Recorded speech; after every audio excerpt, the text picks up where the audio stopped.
And then on a shorter version of another subject, I'd like to say to my colleagues, last week, all Republican members of the Senate Judiciary Committee sent Attorney General Garland a letter.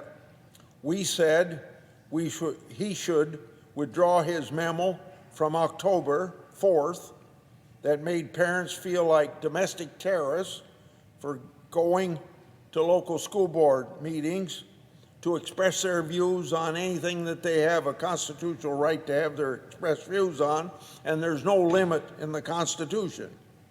Also, the members of this Senate Republican minority agreed that true criminal acts should be prosecuted. Now, unfortunately, the Attorney General is going in the wrong direction.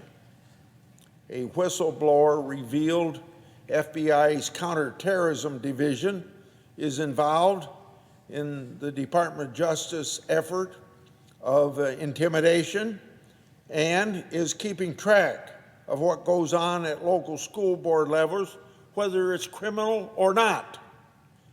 This flies in the face of what Attorney General Garland testified to the Judiciary Committee.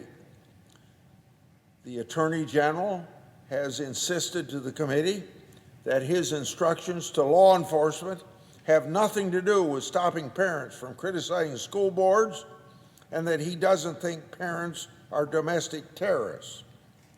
But his own FBI doesn't see it that way. Last week, one of my colleagues on the Judiciary Committee defended the Attorney General and his memo.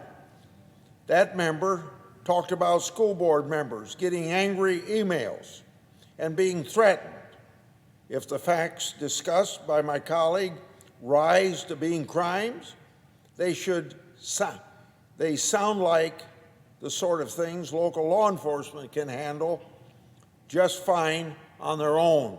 There's no need for FBI involvement or National Security Division involvement, which ought to be involved with strictly terrorism. But we should all agree that the FBI's counterterrorism division should have nothing to do with it.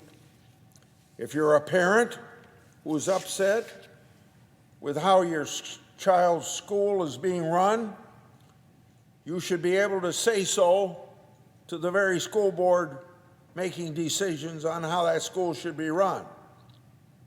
But will the FBI's counterterrorism division keep a record of what you say at the school board meetings? If so, that ought to concern all of us. I've gotten many letters from constituents worried about this sort of thing. Mr. Attorney General, parents are not terrorists, not domestic terrorists. You said so yourself. Now prove that you mean it. So the simple way to prove it is call off the FBI's counterterrorism division, withdraw your October 4th memo. I yield the floor.